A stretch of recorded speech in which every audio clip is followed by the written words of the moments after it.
ce Dieu-là? Est-ce que quelqu'un peut reconnaître qu'on ne peut rien sans ce Dieu-là? On est dans une créature cachée devant lui. Qu'est-ce qu'on peut cacher à ce Dieu-là? Lui qui sort de la profondeur des cœurs et des reins. Lui qui a la capacité de repérer la forme noire dans ce endroit noir. Lui qui a la capacité de repérer les traces à du charbon sur le rocher. Lui qui a la capacité de repérer les traces sur le lac de l'océan.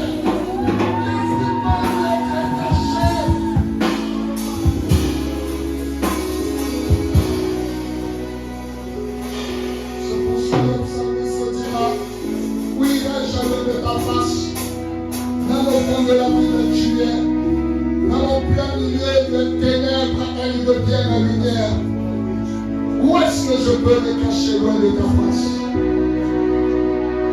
Un jour, un certain jeunesse s'est aventuré, croyant pouvoir s'éloigner de ta face. Elle ne savait pas que tu es homme de prison. Il ignorait que rien n'est caché devant toi. Même la terre ne peut pas te contenir. Tu es au-dessus de tout. Ce matin, tes pères, nous déposons toutes les couronnes au grand roi.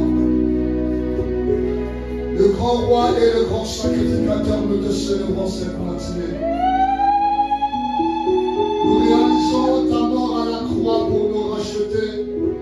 Nous réalisons ta royauté afin de nous enrôler dans ton armée, dans ton royaume et nous garantir la sécurité physique et spirituelle. En toi, nous avons doublement protection. Nous avons la protection physique parce que tu es roi et nous avons la protection spirituelle parce que tu es le grand sacrificateur. Laisse-nous te célébrer encore ce matin. Devant toi, nous reprenons nos cœurs. Ouvre notre intelligence afin de mieux apprécier, mieux appréhender, mieux comprendre ta parole. Que ta parole débouche nos oreilles, que ta parole soit comme le collier que nous appliquons sur nos yeux afin que nous puissions voir clair et mieux comprendre les choses. Ta parole qui est la source de notre foi. Bouche de notre foi et nous stimule davantage à la consécration et à ta crainte. Nous te faisons confiance, cher Saint-Esprit de Dieu. Prépare-nous davantage pour le jour de ton avènement. Aide-nous à mieux comprendre que nous sommes des voyageurs et des passagers sur terre. Et nous devons nous préparer pour ton avènement. Sois béni pour cette matinée. Sois béni pour ton royaume mobilisé autour de nous. Sois mobilisé pour tes anges qui s'impliquent lors de ce culte. Sois béni, Seigneur, pour toutes les familles représentées en ce lieu et bien d'autres qui vont se joindre à nous. Sois béni pour tes serviteurs et servantes. Gloire, louange, honneur te soit rendu. Merci pour ta parole. Nous avons prié. Nous allons nous pour enseigner dans ton nom de Dieu. Par les interventions et par les subventions, nous sommes les péchés de notre Dieu. Célébrons notre Dieu, il est dit de louange, il est dit d'exaltation et de révérence. Que le soit béni ce matin. Amen. Et nous savons très bien quelle est notre coutume. C'est prendre notre Bible et puis lire. Par la suite, nous asseoir une bonne fois.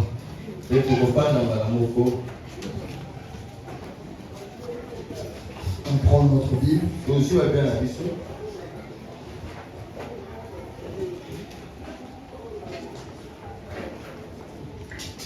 Nous sommes en train de poursuivre cette série d'enseignements. Aujourd'hui, nous allons entamer l'avant-dernière église. Certainement le dimanche prochain, nous entamerons la dernière.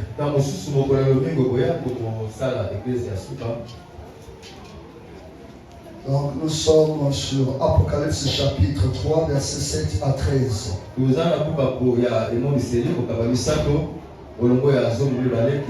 7 à 13.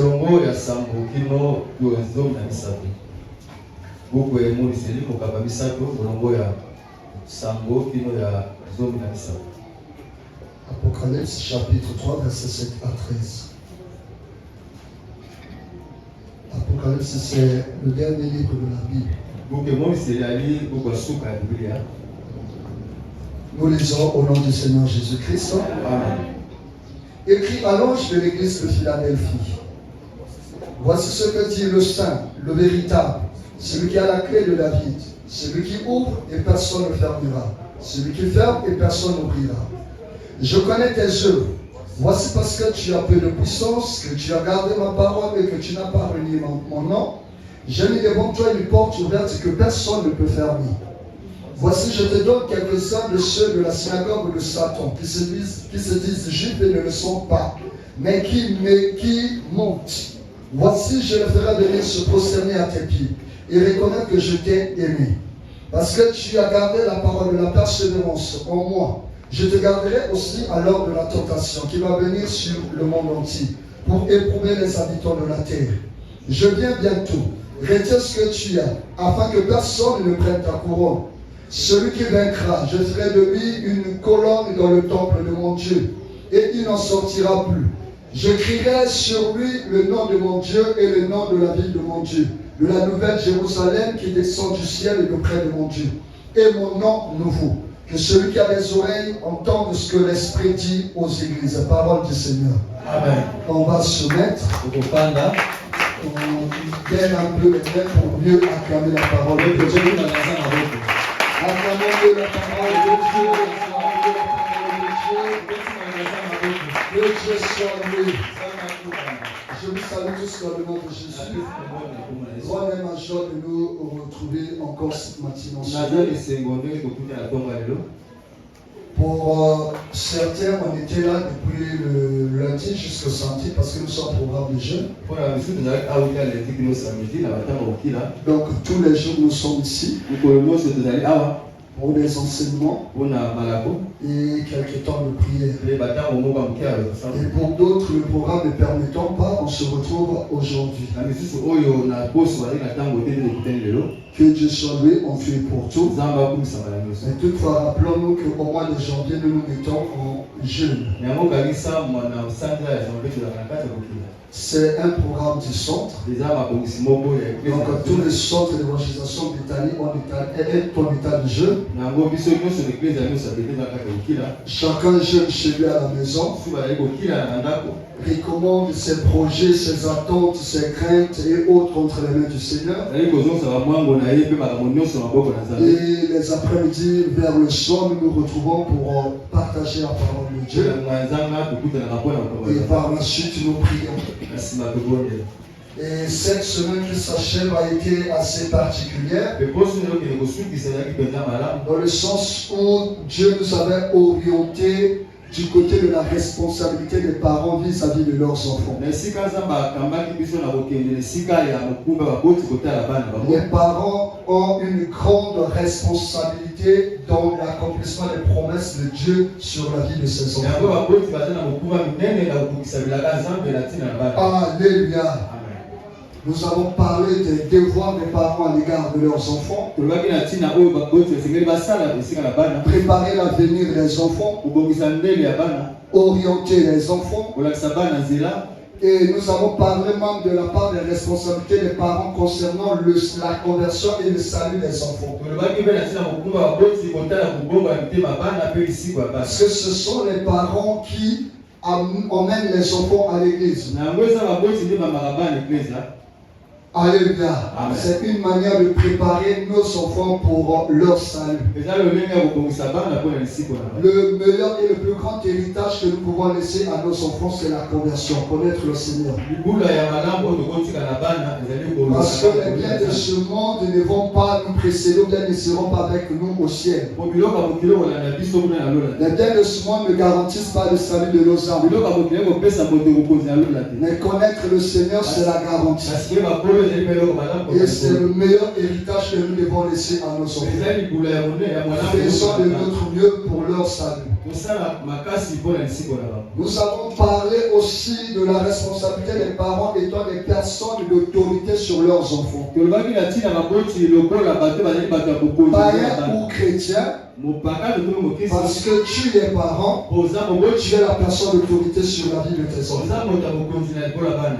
Nous avons parlé aussi de la responsabilité des pasteurs à l'égard de nos enfants. Et je pense bien c'était le vendredi que nous avons pu faire la comparaison des bénédictions d'un père biologique et puis d'un père spirituel.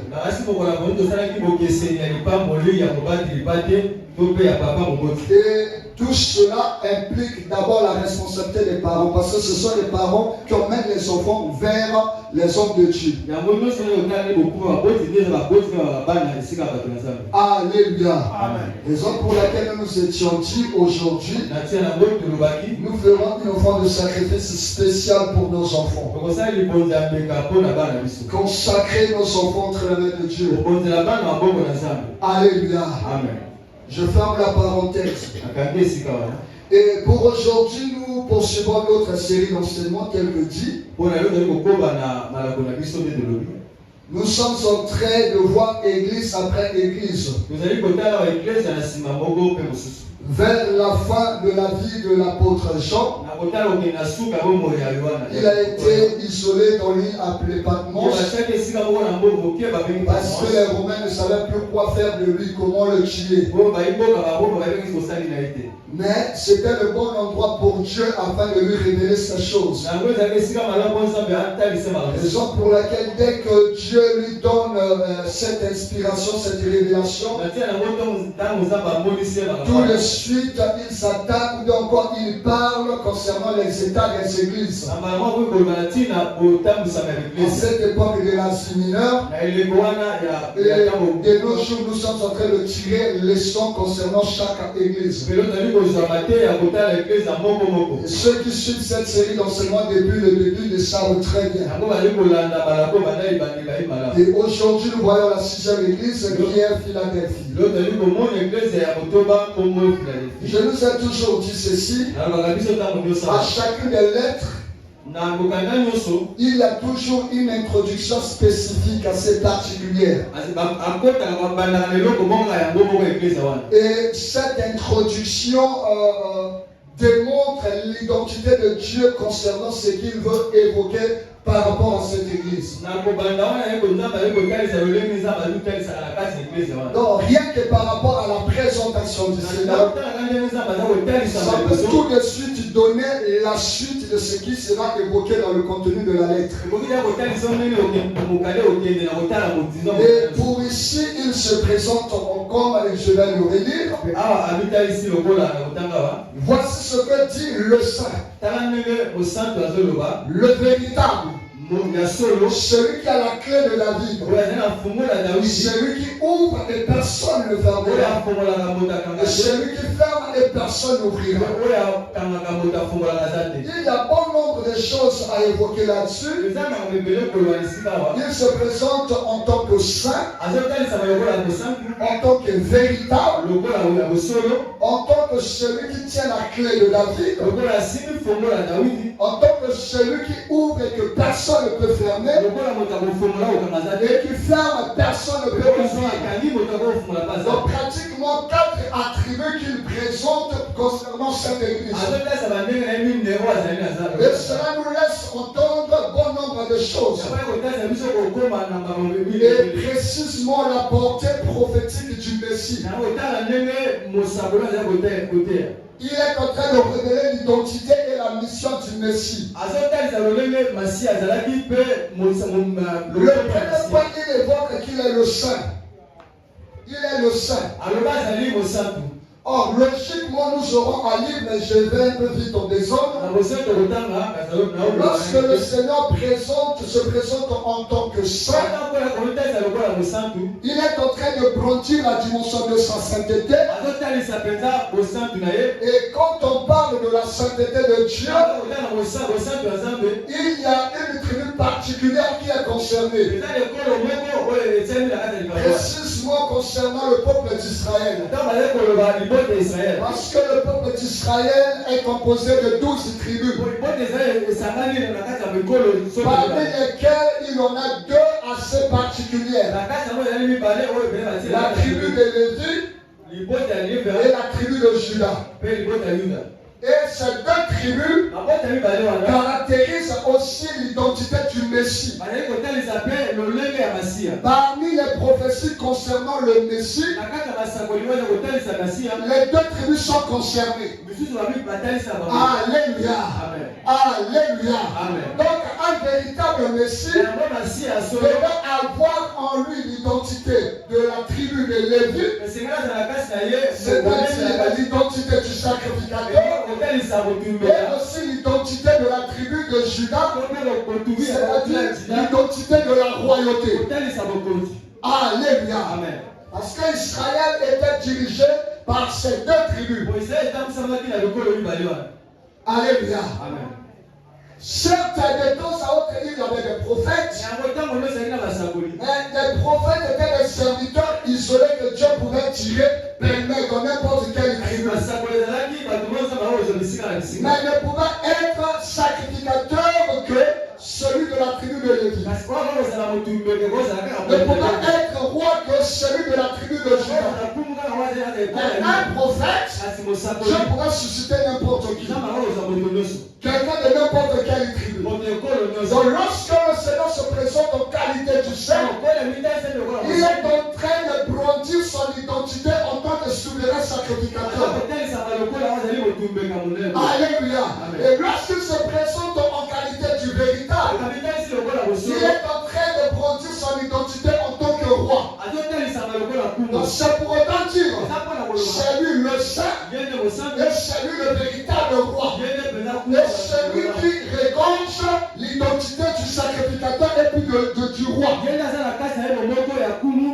Donc celui qui parle ici, il a en lui les attributs du Messie. Or, le Messie a pour la vocation le salut des âmes.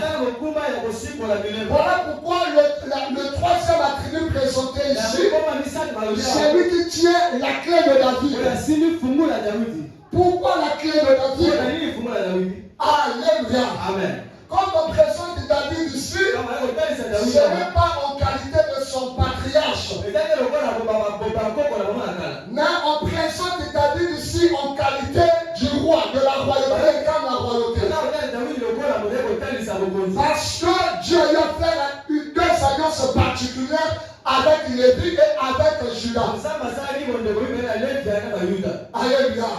Je pense que ce serait la première lecture. Concernant Lévi, Nombre chapitre 18. Nombre chapitre 18, le verset 19. Le quatrième livre dans l'Ancien Testament. Nombre chapitre 18, le verset 19.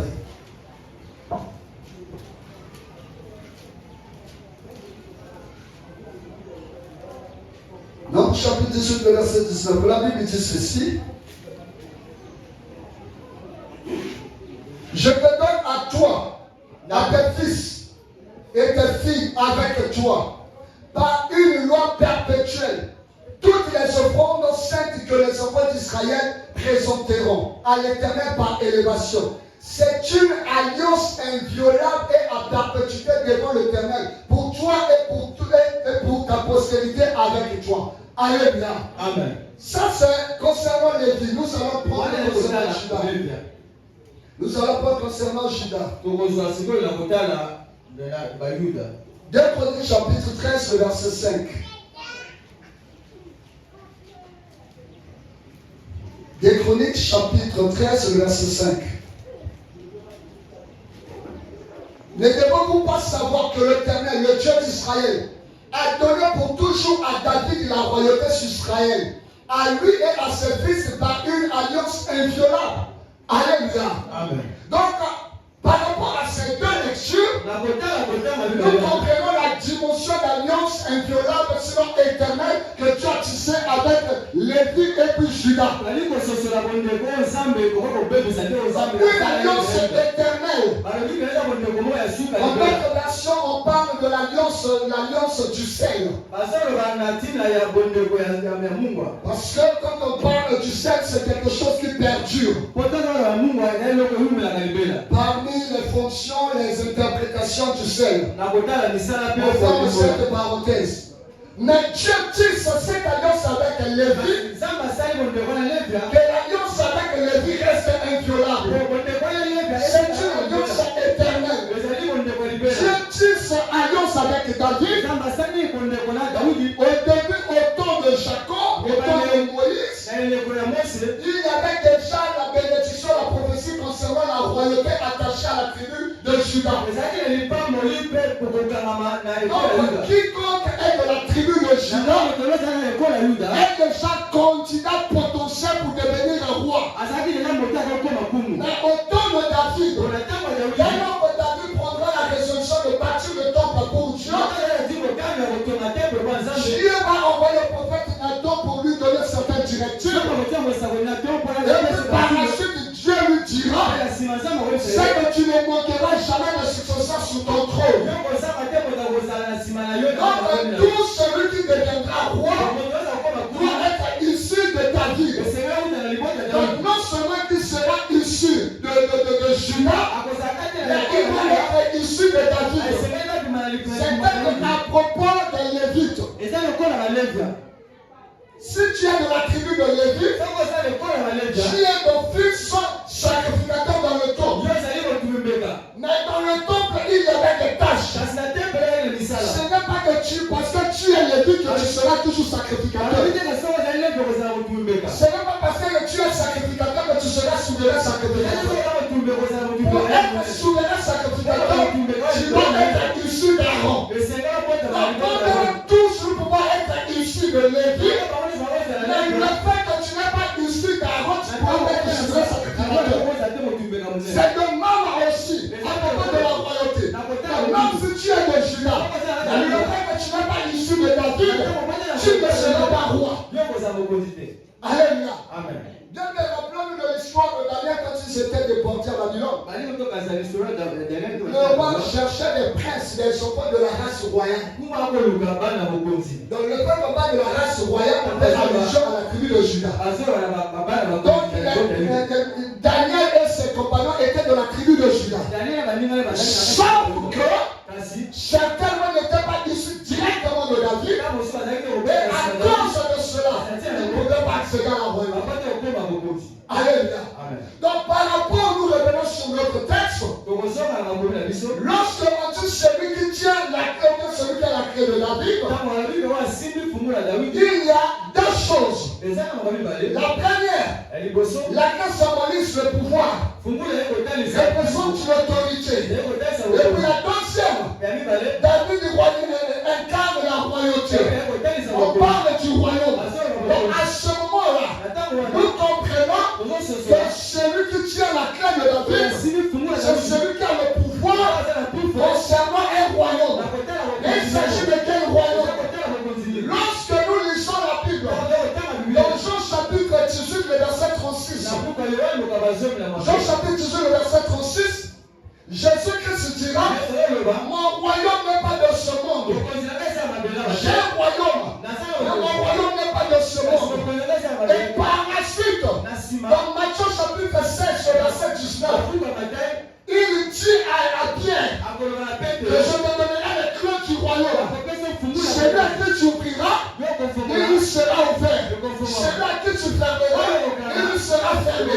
Donc par rapport à cela, nous comprenons tout de suite, quand on parle de la clé de David ici, ça ne concerne pas la royauté terrestre, mais ça concerne la royauté spirituelle. Donc David étant la représentation de la royauté au milieu du peuple d'Israël, donc quand on parle de David, on comprend tout de suite qu'on fait allusion à la royauté.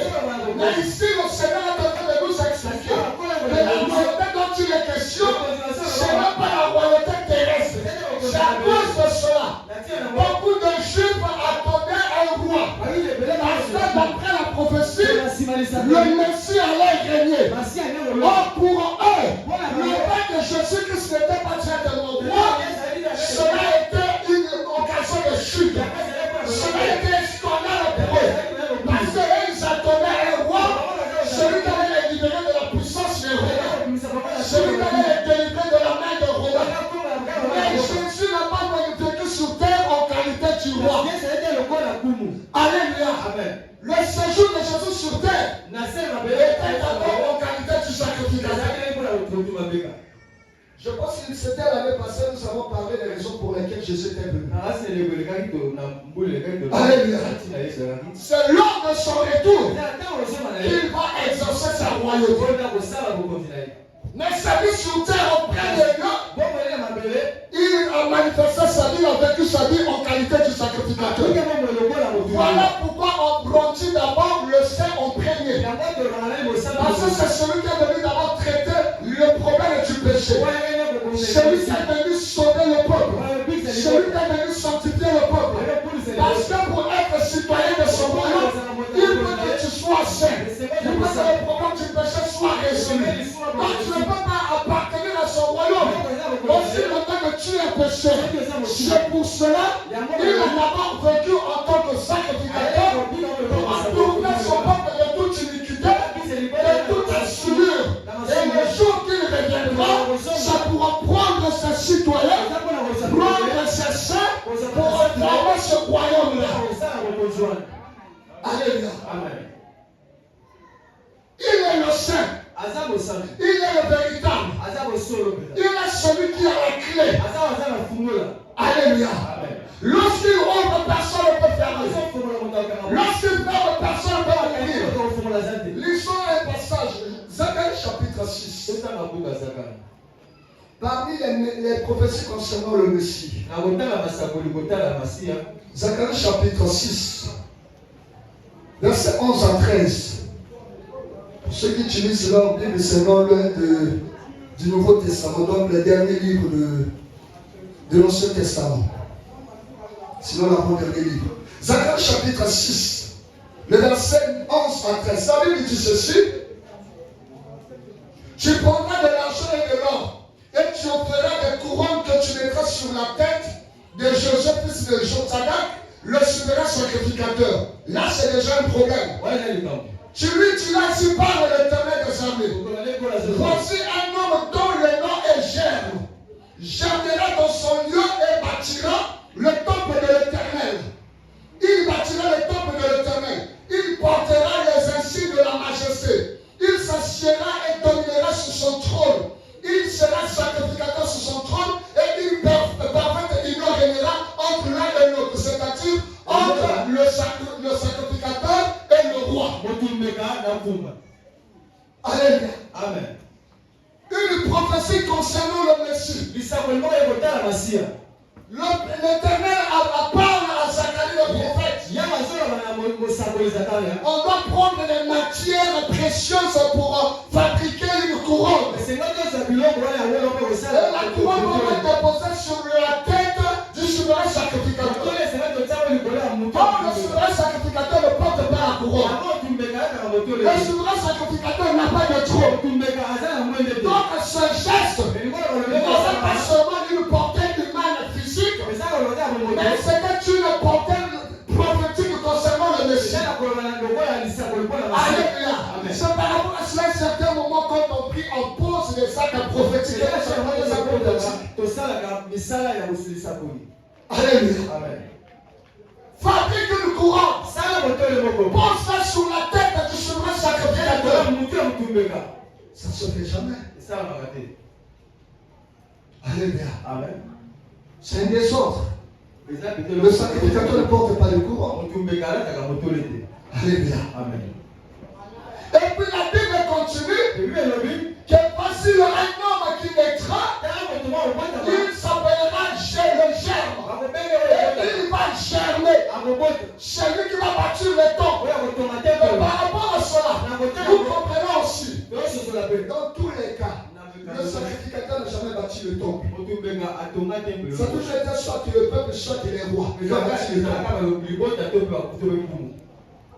Au temps de Moïse, c'est le peuple qui a tout fait. Moïse donnait des instructions. Au temps de David, du roi, il y avait des sacrificateurs. Mais c'est son fils Salomon qui va bâtir le temple. Après la déportation, Jéroboam va revenir de la tribu de Juda pour reconstruire le temple. Et au temps de Jésus, Hérode va bâtir le temple.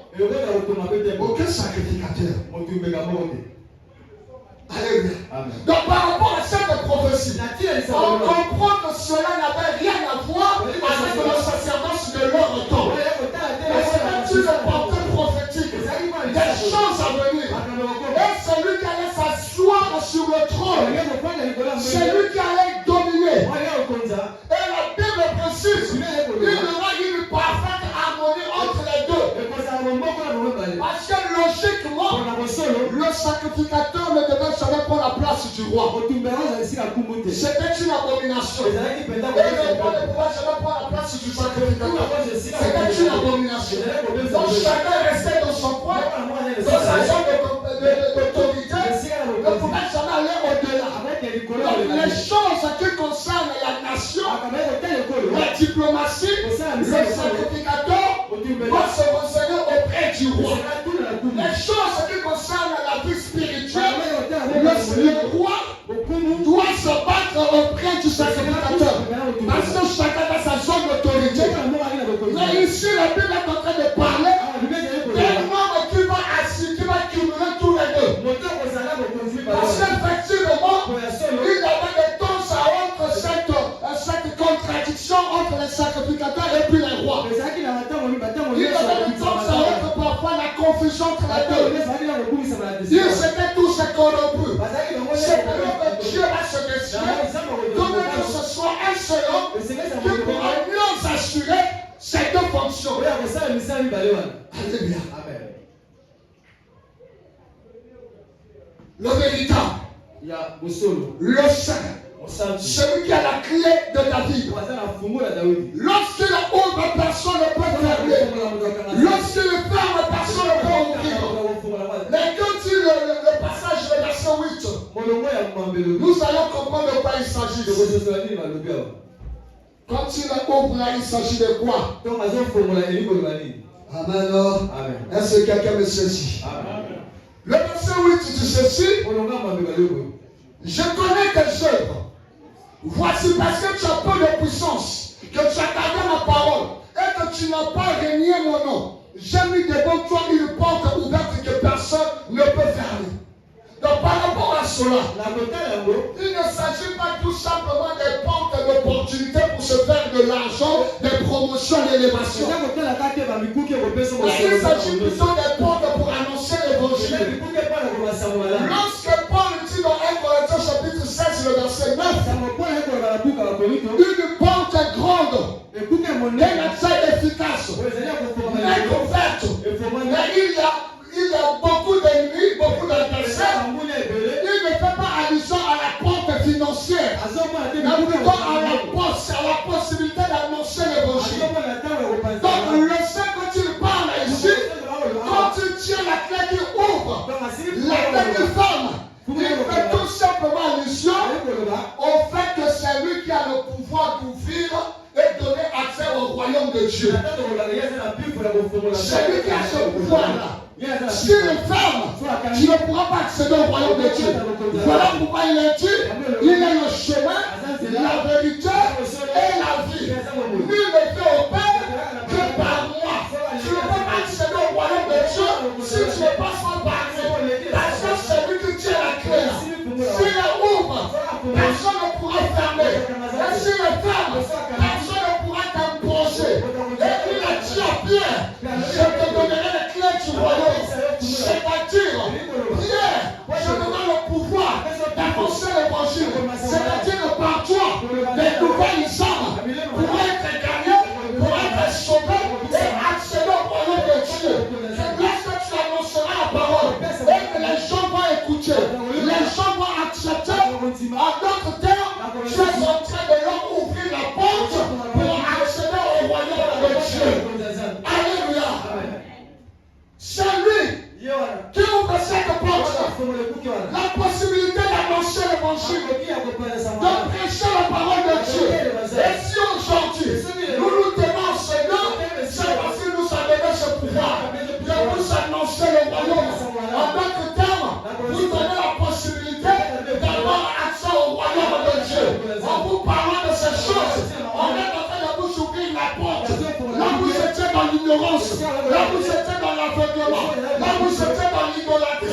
quand vous étiez dans le péché, en vous annonçant ces choses, vous prenez conscience et que vous puissiez comprendre c'est que je dois arrêter avec ces choses et je dois accepter l'évangile. Je dois me détourner du mal. Je dois accepter l'évangile. Et dès lors que tu acceptes, tu reçois libre accès par le royaume de Dieu. Et raison pour laquelle je te l'annonce. Je me rappelle à l'époque, après le converti, Dieu m'avait donné ce passage dans Matthieu chapitre 16. Il m'a dit que je te donne les clés du royaume. C'est là que tu ouvriras et il sera ouvert. Je ne comprenais pas ce sens, mais c'est l'instant même. Et pourtant, ça fait déjà quelque temps, j'annonce à l'évangile. Et pendant que je parle de ces choses, je comprends que Dieu m'appelait déjà à annoncer la parole de Dieu. C'est vrai que j'annonce la parole de Dieu. Il annonce que la parole, il reçoit le puissant d'entrer dans le royaume. Il reçoit le pouvoir d'entrer dans le royaume. Là, c'est ce que je t'annonce. Je dois annoncer la parole de Dieu. Annoncer la parole de Dieu. Parce que Dieu nous a donné ce pouvoir. Les gens ne pourront pas entrer dans le royaume de Dieu si on ne leur parle pas de Christ. Alléluia. Amen. Jésus a dit je suis le chemin. Il n'a pas dit je suis un chemin. Il a dit nul ne vient au Père que par moi. Il n'a pas dit que vous pouvez venir soit par moi, soit il n'y a pas de chose. Apprendre ou à laisser. Tu prends, tu accèdes au Père. Tu refuses, tu ne rends pas accès au Père. Alléluia. C'est que tu dois rencontrer le chef et puis il y a quelqu'un qui est là. Et c'est lui qui décide si tu dois entrer ou non. Tu es obligé de collaborer si tu veux rencontrer le chef. Si tu refuses, ok, le si refuse. Le chef n'est pas là. Le chef ne reçoit pas. Tu vas payer là, quelles que soient les affinités avec le chef. Mais aussi longtemps, c'est lui qui est placé là.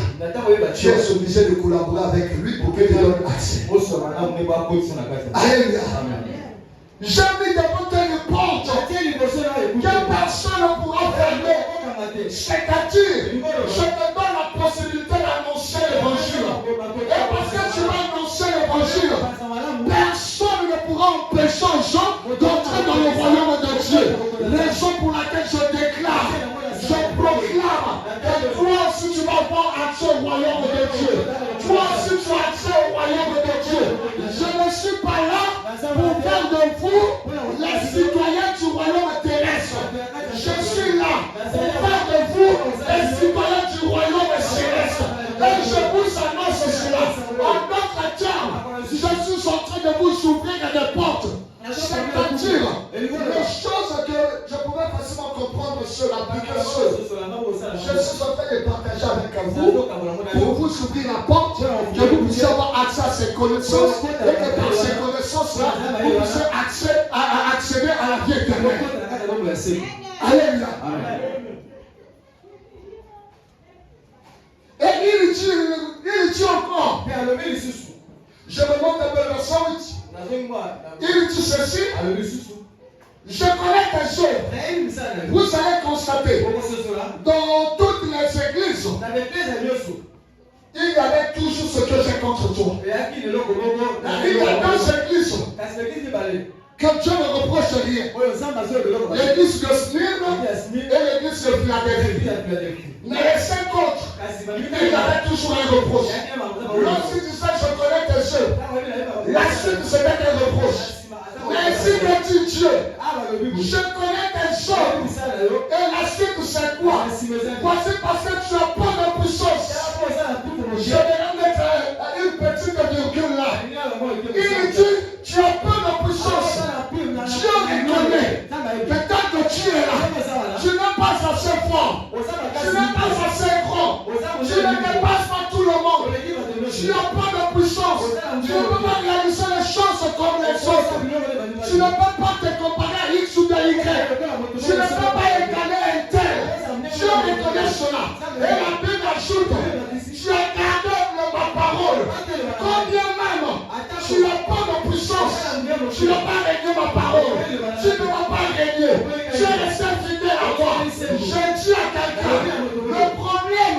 Ce n'est toujours pas de naviguer dans la même profondeur que tout le monde.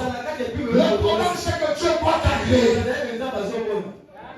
Nous ne pourrons pas tous explorer, vivre les mêmes choses. Nous ne pourrons pas tous réaliser les mêmes choses.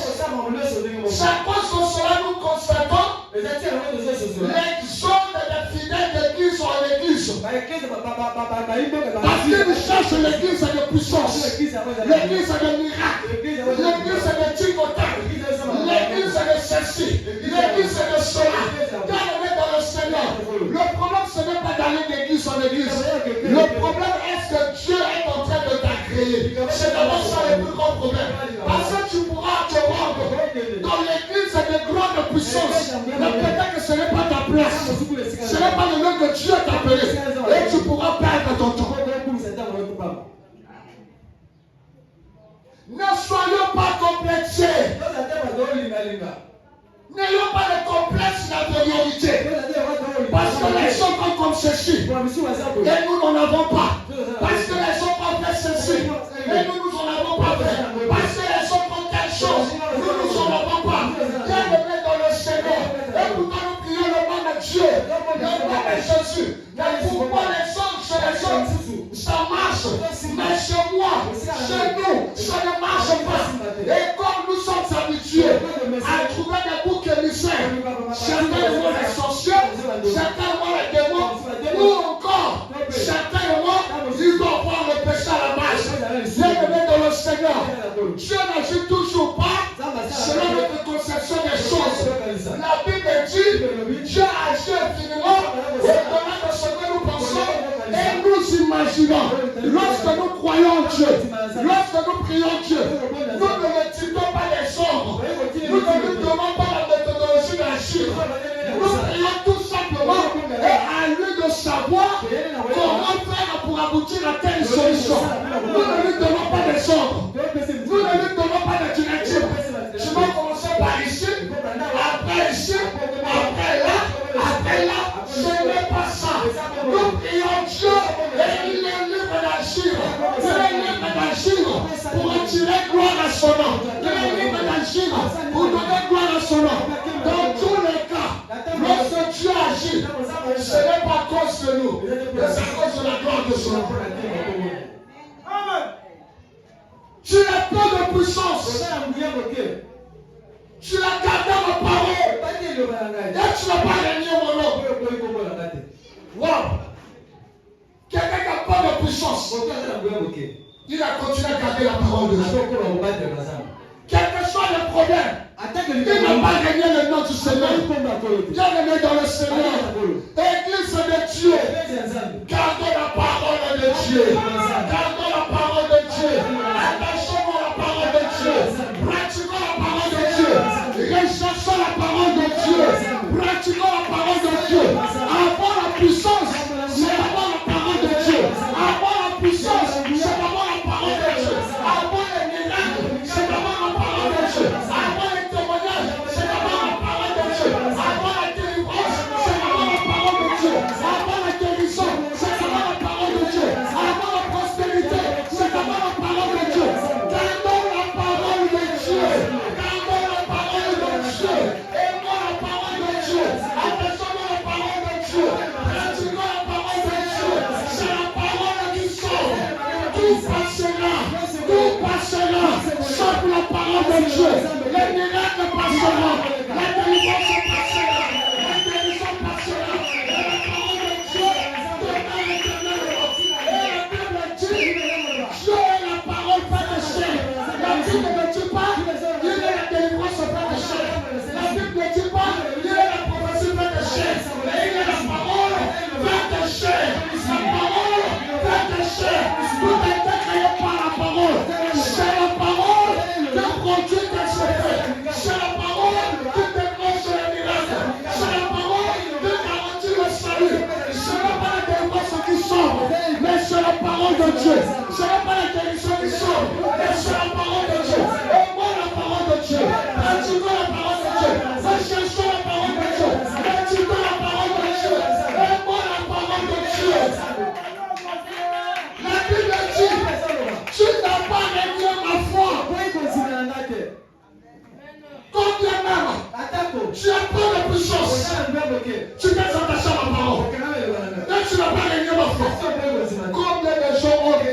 foi à cause des problèmes. Combien de gens sont retournés dans le monde à cause des épreuves? Combien de gens appellent moi à cause des combats? Parce que la défense ne vient pas. Parce que le miracle ne vient pas. Parce que la promesse ne vient pas. Parce qu'il y a tellement de combats. Parce qu'il y a tellement de difficultés. Parce qu'il y a tellement de décès. La personne ne peut pas retourner dans le monde. C'est la paix de Dieu. Tu n'as pas régné ma foi. Tu continues à le confesser. Pendant que tu es pauvre, tu ne cesses de confesser. L'or et l'argent appartiennent à mon Dieu. Pendant que tu es malade, tu continues à confesser. Parce que ici, nous sommes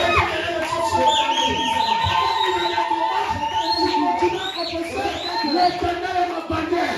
Pendant que tu manques de toutes les choses, tu continues à confesser. L'Éternel est mon berger. Je ne manquerai de rien. Tu n'as pas aimé ma foi. Je tue à quelqu'un. Ne réunis pas ta foi. Quelles que soient les épreuves, la Bible dit, le juste vivra par sa foi. La Bible dit, sans la foi, ne perdrai avec Dieu. C'est par la foi. C'est par la foi que nous sommes sauvés. Dieu nous accorde la grâce et nous recevons la grâce par la foi. Si tu n'as pas de foi, tu ne recevras pas la grâce. L'homme qui reçoit la grâce, c'est notre foi. On n'a pas vu Jésus. On n'a pas connu Jésus. Même en vision.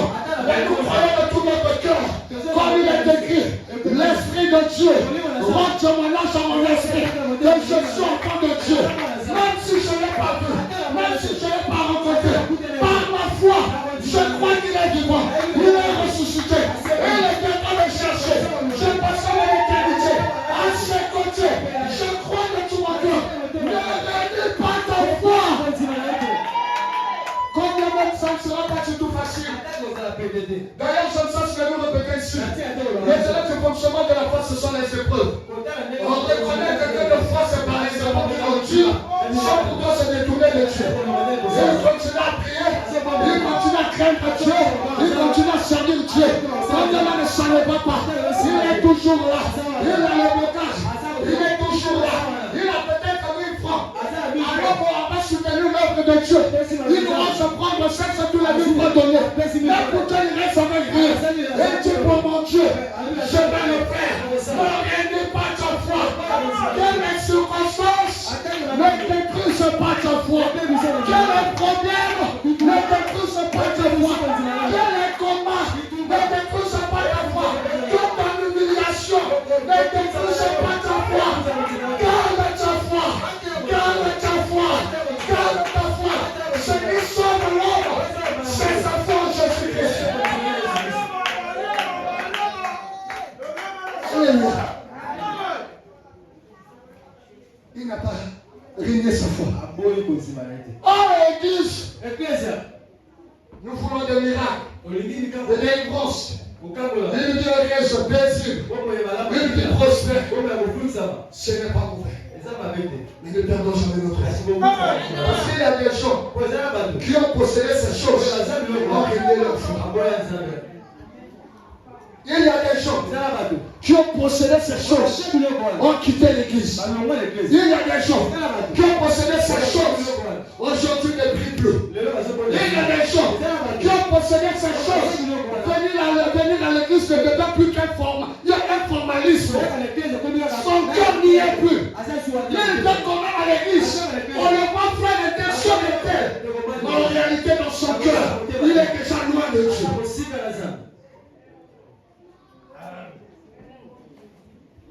Est-ce que nous sommes des hommes de foi dans nos églises? La suite de cette lecture, Dieu dit qu'il y aurait des persécutions, il y aurait des combats. Qui a dit que parce que tu crains que tu ne vas pas rencontrer les problèmes? Qui a dit que parce que tu crains Dieu que tu ne vas pas rencontrer les problèmes? La Bible dit, ceux qui vivent à pied selon Jésus-Christ seront persécutés. Ils vivent dans la crainte de Dieu. Ils vont connaître les combats. Laisse-moi déclarer cela. C'est ce cas que même si les hommes peuvent dire des combats sont la cause de la malédiction transgénérationnelle, moi je vais déclarer sur toi, tes combats c'est pour faire mûrir ta foi. Tes combats c'est la preuve de ta foi en Jésus. Tes combats c'est la preuve que tu appartiens à Jésus. Ne laisse personne définir ta foi en Jésus. Ne laisse personne définir ton intimité avec Jésus. Ne laisse personne. Peut-être que je le vois. Parce qu'ils l'ont dit. Dieu est quand même juste, hein? Pas jusqu'à ce niveau. Nous n'avons pas les mêmes réalités. Nous n'avons pas la même mission. Nous n'avons pas le même combat. Nous n'avons pas la même destinée. Il y a des temps passés, peut-être plus d'une année. Je nous avais prêché sur les héros et les martyrs de la foi. Il y a les héros de la foi. Il y a aussi les martyrs de la foi. Alléluia. Et toi, héros, tu pourras relever les défis par ta foi. Remporter la victoire, changer le cours des choses, arrêter le soleil, arrêter la lune, fermer la gueule du lion, mais aussi par ta foi. Dieu permettra parfois que tu sois victime. À cause de ta foi, tu pries Dieu, tu crains Dieu, je laisse le problème arriver. Pensant peut-être qu'il va t'entrer dans les problèmes, mais laisse comment que le problème puisse t'enfoncer plus loin. Pensant peut-être qu'il est celui qui se lève à l'éternel, mais juste à te laisser parfois mourir. Vous savez comment est-ce que les anciens prophètes et les apôtres sont morts? À cause de leur foi, on les a tués, on les a lapidés, on les a sciés tel que le prophète Esaïe. On l'a scié en morceaux. Comme une mort lente et douloureuse. On est en train de le scier et il ne renonce pas au Seigneur. On est en train de le scier et il ne refuse pas le Seigneur. Jusqu'à mourir. Dieu ne l'a pas délivré. Pierre, on l'a crucifié. Dieu ne l'a pas délivré. Jacques, on l'a lapidé. Il voit Jésus assis dans sa gloire. Et Dieu l'a laissé mourir. Il n'y a pas que des héros. Il y a aussi des martyrs. Est-ce que tu es prêt de perdre certaines choses de valeur pour faire preuve de ta foi en Christ? Est-ce que tu es prêt de souffrir pour faire preuve de ta foi en Christ? Perdre certains avantages à cause de Christ.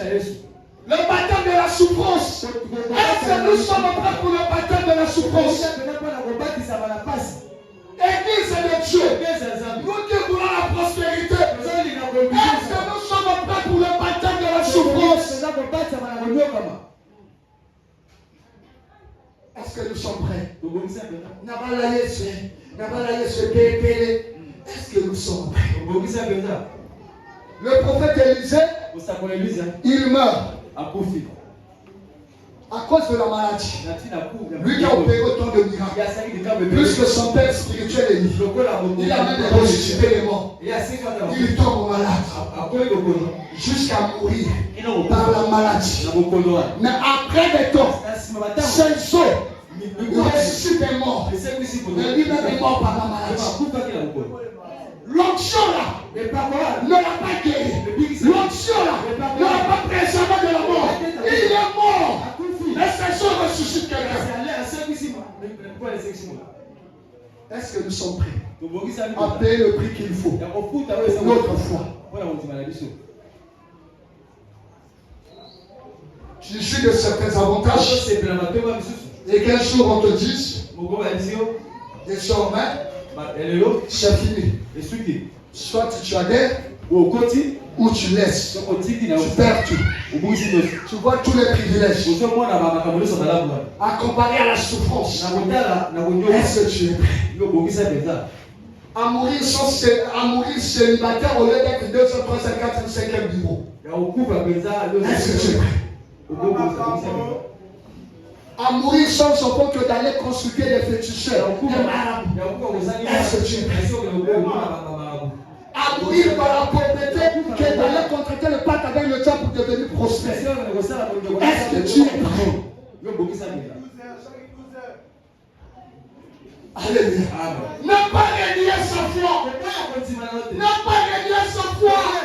Oh, le temps me fait de fort.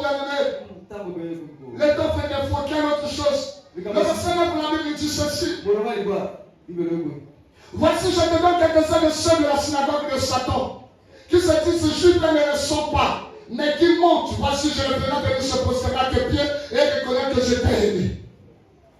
Il y a quelque temps, nous avons parlé de la synagogue de Satan ici. Apocalypse chapitre 2, je pense que c'est le verset 8 ou le verset 9. Nous avons parlé de cela. Les Juifs, ceux qui sont censés connaître la parole de Dieu, pratiquer la parole de Dieu, vivre par la parole de Dieu, ils sont un lieu de culte, un lieu de rassemblement, alors qu'en réalité sont des hypocrites. Et ce lieu d'assemblée est appelé la synagogue de Satan. Parce que la synagogue est un lieu de culte des Juifs.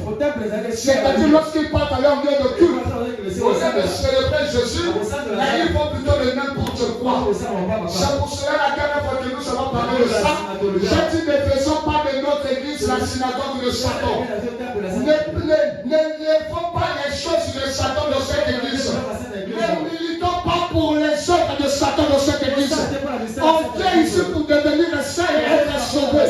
Et non comme Paul a dit, dans vos assemblées, lorsque vous nous réunissez, au lieu de devenir meilleur, vous devenez pire. On vient à l'église pour devenir meilleur et non pour devenir pire. Tu es venu avec une bonne éducation, mais tu sors avec une mauvaise éducation. Pas cela dans l'église. Nous ne sommes pas la synagogue de Satan. Et Dieu dit, je vais te donner ces personnes-là. Ils viendront se prosterner à toi. Parce que toi, tu n'as pas régné ma foi. Toi, tu as gardé ma parole. Quelles que soient tes faiblesses, tu es resté fidèle à moi. En réalité, le thème, comment on appelle, le thème capital de ce passage, c'est la fidélité à Dieu.